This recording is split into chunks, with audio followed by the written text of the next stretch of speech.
3차 강소형 교회 세우기 세미나가 열매가 조금씩 열리고 있습니다. 이번에 오시는 목사님들 또 한 30분 또 사모님까지 40분 정도 되시는데, 어쨌든 이런 세미나를 통해서 우리 교회 새세미 축제라든지 이런비 너전비 또 이런 성경공 양육을 적용하고 또 이렇게 좋은 열매들이 조금씩 있다고 생각하니까 너무나 감사합니다.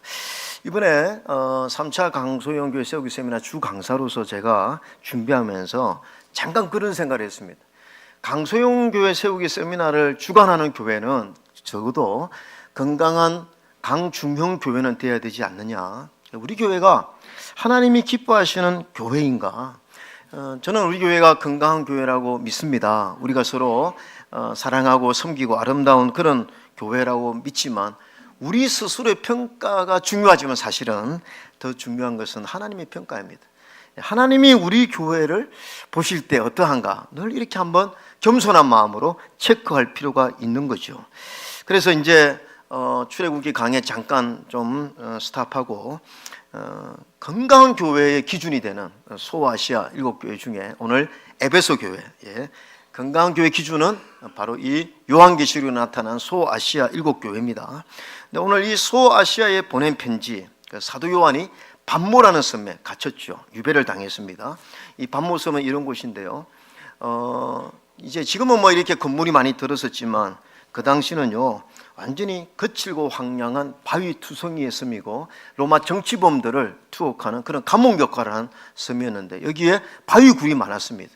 아마 사도 요한이 이곳에서 유배하면서 아주 기도하는 중에 아마 성지순례 가면은 저곳이 바로 사도 요한이 계시를 받은 곳이다, 기도하면서 계시를 받은 곳이다 하는데, 사실 정확하게는 알 수 없습니다. 아마 저런 동굴에서 아마 기도해서 계시를 받았는데, 그래서 이제 그 계시가 요한계시록이죠.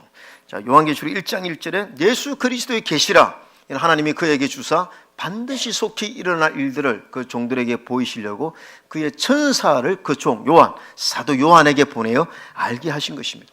그래서 이 참 요한은 이런 축복을 받았죠. 하나님의 계시를 영적으로 볼 수 있는. 그래서 이제 19절에 보면 내가 본 것과 지금 있는 일과 장차 될 일을 기록하라. 그래서 이거는 요한의 글이 아닙니다. 하나님이 계시를 주신 것을 기록한 것입니다. 그러면서 20절에 여러분 읽으세요. 시작. 내가 본 것은 내 오른손에 7별의 비밀과 또 7 금촛대라. 7별은 7 교회의 사자요 7 촛대는 7 교회니라. 하여튼 이 요한이 봤는데 오른손에 7별의 비밀, 7 금촛대, 그러면서 이 7별은 해석을 합니다. 교회의 사자요 7 촛대는 7 교회다. 그러면서 2장 1절에 에베소 교회 사자에게 편지하라. 오른손에 있는 7별을 붙잡고 7 금촛대 사이를 거니시는 이가 누구입니까, 여러분? 누구세요?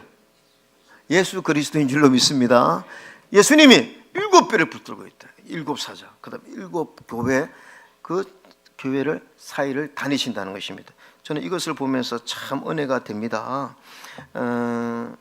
왜냐하면 주님께서 이 지상교회를 지금 보호하고 역사하고 주관하고 있다는 사실을 생각할 때 얼마나 감사한지 모릅니다.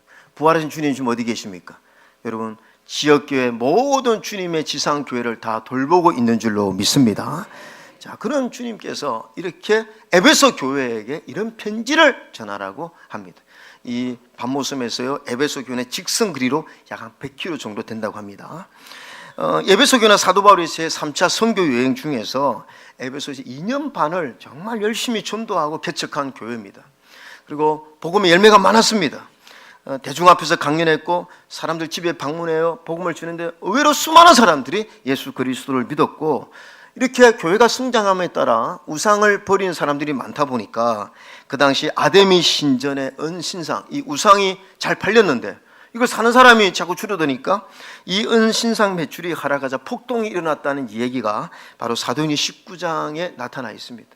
그러니까 이 에베소 교회가 굉장히 성장했고, 또 사도 바울의 뒤를 이어서 누가 담임 목사가 됐습니까? 디모데가 담임 목사가 됐습니다.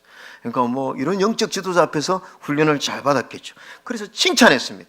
첫 번째가 뭐냐면 에베소 교회의 수고와 인내를 우리 하나님이 칭찬하셨다는 것입니다.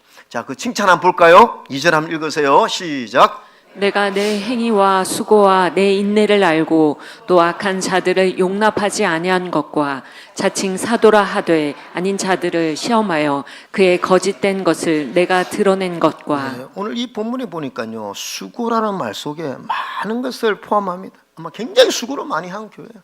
헌신하고 자원하고 섬기고 희생이 있고, 또 그 당시 핍박이 심한 이교 지역, 이교 중심에서 이 신앙을 지켰다는 거 대단한 것입니다.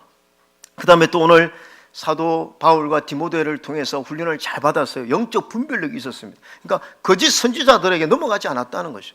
이 드러냈다는 것입니다. 그러니까 영적으로 굉장히 성숙한 그런 교회였다는 거죠.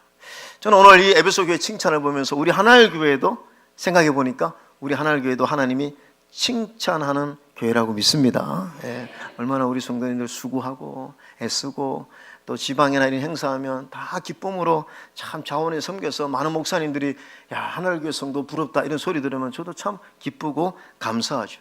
그 다음에 또 좋은 일꾼들이 우리 교회는 참 많습니다. 착하고 충성된 일꾼들이 많고, 또 부족한 제가 어떤 목회의 비전을 제시하면 거의 뭐 100%다 순종하고 협력해 주기 때문에 사실 제가요 어떤 비전을 제시할 때 부담스러운 게 있어요.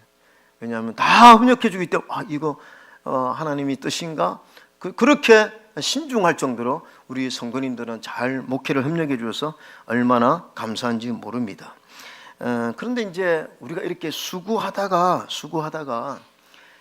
좀 제가 지난번에 그 이른비 기도회 때 말씀을 드렸지만요, 섭섭마귀가 올 때가 있죠. 왜냐하면 나만 이렇게 수고하는데 사람들이 알아주지 않고 뭔가 보상이 없고 그러면 섭섭할 수가 있습니다. 오늘 에베소 교회를 통해서 받은 은혜가 뭐냐면, 여러분의 모든 수고와 인내와 신앙의 헌신을 우리 하나님이 다 아시는 줄로 믿습니다. 다 보고 있다는 거예요. 그 보고 있으면 얼마나 위로가 됩니까? 여러분, 천국의 열쇠라는 소설을 쓴 크로닌이 세계 뭡니까? 1차 대전, 세계대전 후에 의사로서 영국에 있는 한 탄광촌에 그 부임을 했는데, 가보니 시술도 안 좋고 여건도 아주 형편없었습니다. 근데 그곳에 올리브라고 하는 간호사가 얼마나 열심히 섬기는지 몰라요. 근데 너무나 열악했기 때문에 이 월급이 너무 적은 거예요. 그래서 이 의사가 아니 이렇게 열심히 헌신하는데 월급이 너무 박봉이니까 이게 좀 고민이 돼서 그 올리브 간호사에게 이렇게 말했답니다. 내가 볼 때 당신은 월급 더 받아야 된다고. 그리고 이곳 주민들도 인정하고 아마 하나님도 그렇게 인정할 것이라고 이렇게 막 말하니까 이 간호사가 이렇게 이야기했다고 합니다. 진지하게 대답했는데, 크로니 박사님, 하나님께서 제가 그만한 가치가 있다고 알아주신다면 저는 그것으로 충분하고 만족합니다. 이렇게 했대요. 여러분, 오늘 우리 하나교회 성도들도 여러분의 수고를 하나님이 인정하신다면 충분하다 고백이 있기를 주의 이름으로 축원합니다. 그렇죠? 하나님이 보고 있다 하면 다 위로가 되는 것이죠. 자, 그런데 여러분, 오늘 이렇게 칭찬받은 에베소 교회이지만 그러나 책망도 있었습니다. 오늘 제 사실 설교 요지는 두 번째인데요, 사랑이 식어진 신앙을 책망하셨다는 거죠. 자, 4절 한번 읽어볼까요? 4절 시작. 그러나 너를 책망할 것이 있나니 너의 처음 사랑을 버렸느니라. 책망이 뭐냐? 너의 처음 사랑을 버렸다. 이게 무슨 사랑? 하나님에 대한 그 첫사랑을 버렸다, 이렇게 표현하고 있습니다. 한마디로 말하면 그 사랑이 지금 식어졌다는 거죠. 여러분, 예수님을 구주로 믿게 되면요, 누구나 다 이 첫사랑에 대한 경험이 있습니다. 저도요, 처음에 1983년도에 예수님 믿고 얼마나 그 첫사랑이 뜨거웠는지 정말 기쁨이 있었죠. 구원을 받았을 때 기쁨, 재용서 받은 기쁨, 또 예배할 때 기쁨, 산기도 갔을 때 기쁨, 또 성탄절에 온 교우들 집을 다니면서 새벽송 할 때 잠도 못 자지만 그 기쁨이 정말 컸습니다. 그러나 그런 기쁨 중보다도 저에게 정말 기뻤을 때는 1983년 7월 10일, 이 날이 무슨 날인 줄 아십니까? 저한테는 아주 역사적인 날입니다. 1983년 7월 10일, 이 날은 제가 예수 그리스도를 구주로 영접하고 많은 사람 앞에서 시인하고 침례받는 날이었어요. 그래서 침례받는 모습이 접니다. 네, 접니다. 제가 예수를 믿고 그해 침례 받는 날인데 저 흑백 사진이어서 그렇지요. 그때 제가 꽃미남이었어요. 꽃미남이었어요.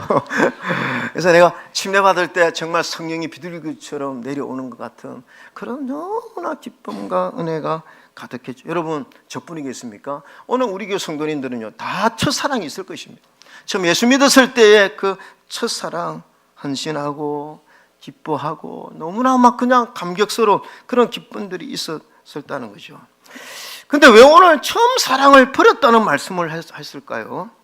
그 에베소 교인들도요 다 첫사랑이 있었는데 그러니까 신앙생활을 계속 유지했습니다. 예배 드렸고 수고했고 헌신했고 오랫동안 신앙의 삶을 살았기에 가능했습니다. 근데 왜 하나님은 너의 처음 사랑을 버렸다 했습니까? 문제는 뭐냐 하면 시간이 지나면서 신앙이 이제는 타성해졌다는 거예요. 여러분 타성해졌다는 말 아시죠? 이제는 감격과 기쁨을 잃어버리고 이제는 책임감과 의무감으로만 하게 되는 신앙으로 점점 변질되었다는 거죠. 사실은 오래 신앙생활하는 모태신앙이라든지 또 목회자도 마찬가지입니다. 이런 사람들에게 정말 경계해야 될 신앙의 적이 뭐냐 하면 신앙의 매너리즘이라는 거예요. 신앙의 타성. 정말 조심해야 됩니다. 교회에서 하는 프로그램 중에 젊은 부부 학교가 있었는데 하루는 진행하는 목사님이 모든 남자에게 이렇게 이제 시켰어요. 여보 사랑해라는 문자를 다 이렇게 아내한테 보내라고. 이렇게 보내면 어떤 반응이 오는지 이걸 이제 체크하면서 서로 나누기로 했는데 가장 먼저 온 응답은 여보 나도 사랑해요. 고마워요. 성경 공부 잘 마치고 운전 조심히 오세요. 사람들이 우와 물론 신혼부부입니다. 신혼부부. 두 번째 답장이었습니다. 성경 공부 제대로 하는 것 같네. 근데 이제부터 좀 재밌는 반응들인데 오냐 이제 철 좀 들어라. 뭐야? 나 몰래 무슨 사고 친 거 아니야? 솔직히 말해. 갑자기 안 하던 여보 사랑해 하니까 사고 친 거 아니야? 그 다음에 말로 대충 때울 생각 마. 이거는 이제 그 아내가 내일 생일이었던가 봐요. 그 어떤 자매는 왜? 목사님이 시키디? 그래도 이제 응답을 받았던 사람들 좀 나왔어요. 응답을 받은 사람들은. 근데 끝내 아무 응답을 받지 못한 남편이 있은 거예요. 섭섭해서 집에 돌아가서 아내 여보 내가 사랑한다고 문자 보냈는데 왜 답장 안 해? 아내가 뻔히 쳐다보면서 여보 그거 당신이 보낸 거 맞아? 나는 스팸 문자인 줄 알고 지웠어. 그렇게 하는 거죠. 이게 뭡니까? 처음에는 나 사랑한다고 막 감정하고 꽃다발 전해주고 여보 사랑해 이래 하다가 이제 시간이 지나면서 어떻게 합니까? 타성해진다는 거죠. 그래서 감격을 잃어버립니다. 그래서 사랑의 감정이라는 것은요 가만히 내버려두면 절대 유지되지 않습니다. 그래서 시간이 지남에 따라 타성에 적기 쉽죠. 그래서 사랑은 어느 날 감정을 타고 우리에게 다가오지만 그 감정은 쉽게 식어질 수 있기에 그 사랑을 유지하기 위해서는 우리의 의지와 노력이 필요하다고 이렇게 상담 심리가가 말했는데요. 저는 신앙생활도 비슷하다고 생각합니다. 여러분 하나님과 우리와의 관계가 신앙생활 아닙니까? 예수님 이렇게 말씀한 예수는 우리 신랑이고 우리 신부라고 그랬습니다. 왜 신랑과 신부라고 했을까요? 신랑과 신부는요 긴밀한 관계가 있는 거죠. 누구든지 문을 열면 나는 들어가서 그는 나와 더불어 먹고 나는 그와 더불어 먹으려. 이게 우리 주님께서 우리와 친밀한 교제를 하기를 원하신다는 것입니다. 그래서 여러분 신앙생활은 뭔지 아십니까? 주님과 친밀한 관계를 맺는 거예요. 아멘입니까 여러분? 우리 하나님교회 22주년이 됐습니다. 우리 하나님교회도 한번 좀 체크해야 됩니다. 우리 하나님교회 예배가 다성해졌진 않았는지, 우리 봉사도 이제 다성해졌진 않았는지, 성경 공부 그거 나 이전에 다 해서 다 아는 거야 하면서 하나님 말씀을 배우려고 하는 이런 열정이 식어지지는 않았는지.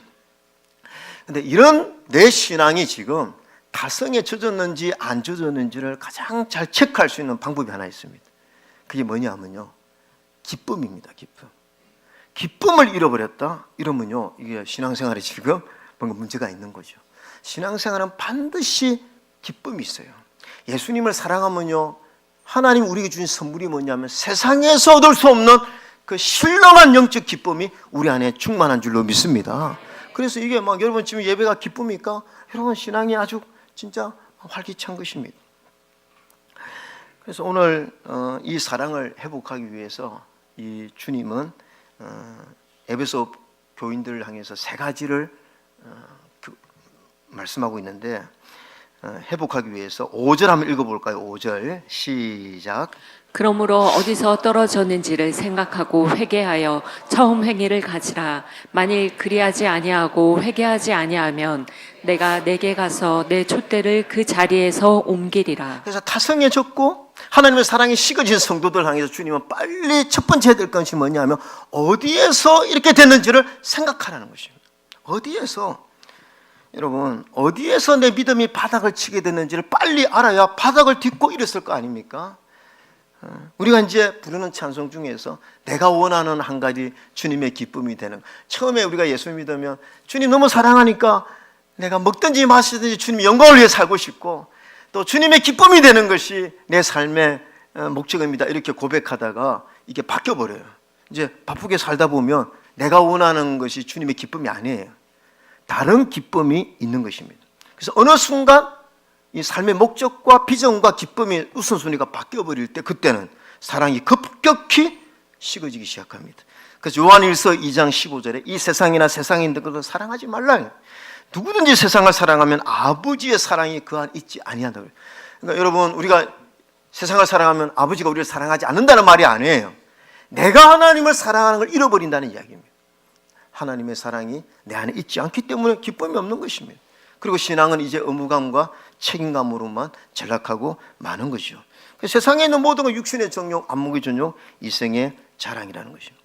제가 이번 금요일에 우리 성도님들에게 말씀을 예화를 들었지만요, 러시아의 반체제 작가 솔제니친이 쓴 서방 세계에 대한 경고라는 책을 썼는데, 이게 무슨 내용입니까? 이 솔제니친이 러시아의 혁명사만 50년 연구한 사람인데 6천만 명의 그 희생자를 낸 러시아 혁명의 원인이 무엇이냐고 자기에게 묻는다면 내 대답은 분명하다. 러시아 사람들이 하나님을 떠났기 때문이다. 하나님을 버렸기 때문이다. 이렇게 주장했죠.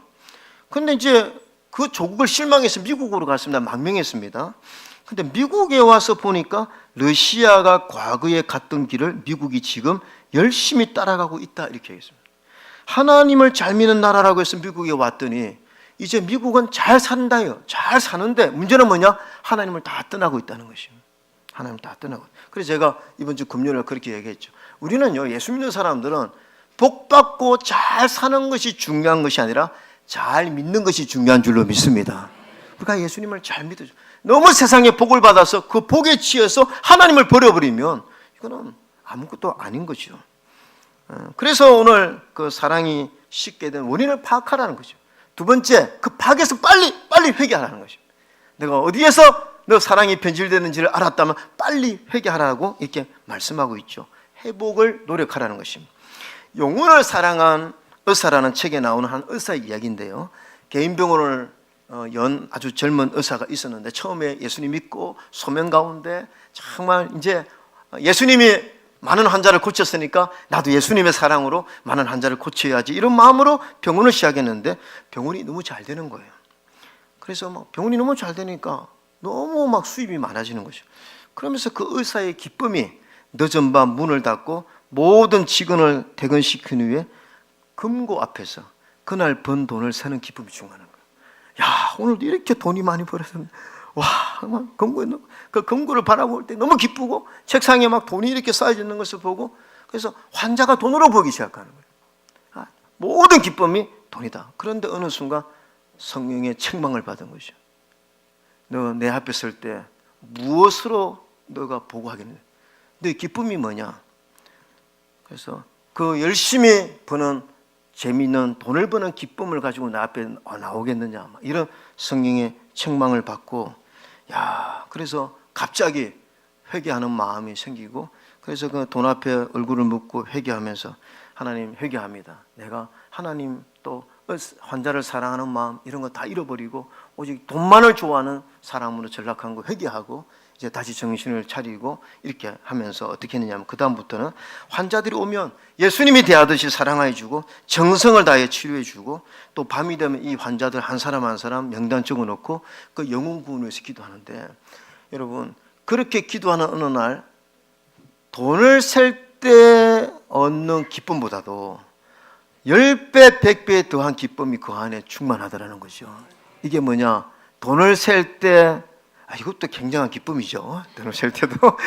돈을 셀 때 얻는 기쁨보다는 이 기쁨은 내 안에 있는 성령이 주시는 기쁨인 줄로 믿습니다. 예수 믿는 사람의 목표가 무엇입니까? 이런 내 안에 있는 하나님이 기뻐하는, 그래서 성령의 기쁨으로 이 신앙생활을 유지하는 것이, 이게 정말 하나님이 원하는 강강한 신앙생활인 줄로 믿습니다. 우리 하나님교회도 여러분, 하나님 우리 교회를 축복해 주셨습니다. 우리 하나님교회는 정말 개척해서 이렇게 하나님께 아름다운 성전을 주시고, 저는요 우리 하나님교회를 볼 때마다 정말 감사해요. 마당을 주신 하나님께 감사해요. 이 마당에 애들이 막 뛰놀고 뭐 바자회도 하고 삼겹살도 해가지고, 이 하나님 우리에게 마당 주신 게 얼마나 감사한지 몰라요. 여러 축복을 받았죠. 그래서 우리 교인들끼리 하나가 되고 서로 사랑하는 거 정말 하나님이 기뻐하는 것이지만, 그러나 우리 하나님교회도 정신을 차려야 되는 것은 언제나 하나님이 이 교회에 주신 사명을 잃어버리면 안 된다고 믿습니다. 하나님이 이 교회를 세운 목적이 있지 않겠습니까? 하나님이 이 교회를 세우신 하나님의 사명에 우리가 같은 마음을 가지고 이 사명에 초점을 맞추고 살아갈 때, 하나님이 그래 내가 후원해 주겠게, 내가 너와 함께한다, 우리 교회를 지지하고 후원하는 것이지, 그 사명을 잃어버리면, 자 5절 어떻게 됩니까? 같이 한번 읽읍시다. 5절 시작.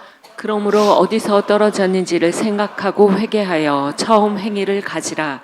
만일 그리하지 아니하고 회개하지 아니하면 내가 내게서 내 촛대를 그 자리에서 옮기리라. 에베소 교회는 실패했죠.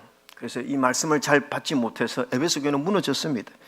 내가 내 촛대를 그 자리에서 옮기리라. 무슨 말씀이죠? 물론 이것은 너 구원을 뺏겠다, 너 이제 구원 안 간다, 못한다, 지옥 간다, 이런 말씀이 아니라, 촛대는 무엇입니까? 빛을 밝히는 거죠. 그래서 너의 사명을 이제 굳어버리겠다는 거죠. 너가 이 사명을 감당하지 않으니까 내가 다른 교회에 이 사명을 주겠다, 이렇게 말씀하시는 거죠.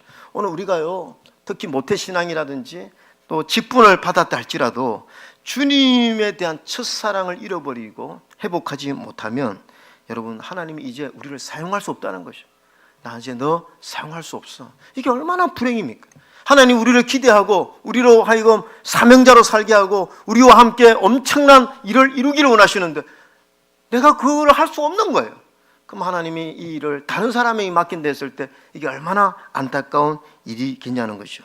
저는 그래서 우리 하나님 교회가 지금 22년이 되었는데, 우리가 서로 사랑하고 하나 되고 이것도 중요하지만, 그것을 이제 넘어서서 하나님이 이 교회 주신 그 비전과 사명을 발견하고 정말 내 마음속에 하나님에 대한 사랑이 정말 가득 차서 하나님 기뻐하는 일에 초점을 맞추는 교회가 되기를 주의 이름으로 축원합니다. 마지막 하나만 더 말씀드리면요, 자 오늘 이 설교 중에 이 내 말이네, 나 지금 가성에 젖었는데 나 전혀 신앙에 기쁨이 없는데, 이런 분들을 위해서 한 가지 적용할 수 있는 것에 대해서 말씀을 드립니다. 여러분, 우리는 사소한 일에 목숨을 건다. 세계적인 베스트셀러서 작가 리차드 칼슨 박사가 쓴 책 가운데 우리는 사소한 일에 목숨을 건다, 또 이분이 사랑은 사소한 일에도 상처를 입는다라는 책이 있습니다.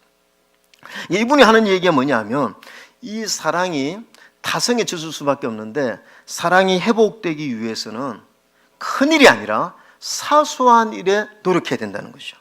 그게 뭐냐면, 우리가 처음에 사랑할 때는요, 아주 사소한 일에 신경을 쓴다는 것입니다. 작은 일이지만 노력한다는 거죠. 예의를 갖춘다는 거죠. 그리고 상대방이 좋아할 일이 무엇인가에 대해서 생각하고 아주 디테일하게 신경을 쓰고 이렇게 하는. 그래서 그 작은 것들이 우리의 사랑을 충만케 했는데, 어느 순간 너무 타성해졌다 보니까 사소한 부분에 신경을 쓰지 않는다는 거죠. 그래서 양말을 벗어서 아무렇게나 던지는 거 아내가 싫어하는데 그런 거 신경 안 쓰고, 또 남편에게 막 함부로 핀잔을 주고 잔소리하는 거 이런 거 신경 안 쓰고, 그 서로가 싫어해서 고치기를 원하는 일을 작은 것이지만 원하는 작은 일을 방치하고 무시하다가 어느 순간 콘크리트 벽이 되고 정말 사랑의 감동이 없이 그냥 무늬만 결혼 부부로 사는 가족들이 있는데, 자 이럴 때 처방이 뭐냐? 이분이 이겁니다. 이 리차드 칼슨 박사의 처방 중에 하나가 뭐냐면 처음으로 행동하라요. 처음에 사소한 것을 신경 쓰지 않았느냐, 그것부터 바꾸면 그 사랑이 다시 회복된다고 이렇게 이야기하거든요. 자 제가요 이것을 우리 신앙생활 한번 적용해 봅시다. 성도님들, 신앙생활도 처음에는요, 작은 일에 우리가 신경을 썼습니다. 저는 처음에 예수 믿어졌을 때 예배 시간이 너무 기뻤고, 주일 아침에 오늘이 주일이구나, 그러면 하나님께 잘 보이려고 옷 중에 제일 좋은 옷 입고 가고, 그 다음 예배 시간 전에 와서 기도하고, 또 주복, 오늘 목사님이 무슨 설교하는지 미리 본문을 읽어야 되겠다 해서 미리 읽기도 하고, 또 예배 시간에는 찬송도 크게 부르고, 또 헌금을 할 때도 감사하는 마음을 담아서 깨알같이 하나님 이렇게 감사합니다 감사도 하고, 그 다음에 설교 시간에는 24시간 이번 일주일 시간에 내가 집중할 수 있는 가장 집중하는 시간으로 만들어야 된다 생각해서 목사님 설교를 하나님 말씀으로 받고 그렇게 했습니다. 근데 이제 시간이 지나면 어떻게 됩니까? 이제는 다성해져서 그런 사소한 것에 별로 신경을 쓰지 않는다는 거죠. 여러분, 그때나 지금이나 변한 건 없습니다. 우리의 신앙생활이 뭐 복잡합니까? 신앙생활 중에 하나가 예배 아닙니까? 20년 전에 예배 드렸고 지금도 예배 드리고 있습니다. 그러나 그때는 우리가 작은 순서 안에 우리의 마음을 넣었는데, 지금은 뭐냐? 그 마음이 없다는 게 문제라는 거죠. 그래서 우리의 신앙생활을 회복하기 위해서는 갑자기 큰 거를 이렇게 하라는 것이 아니라, 그 작은 거, 내가 놓친 거.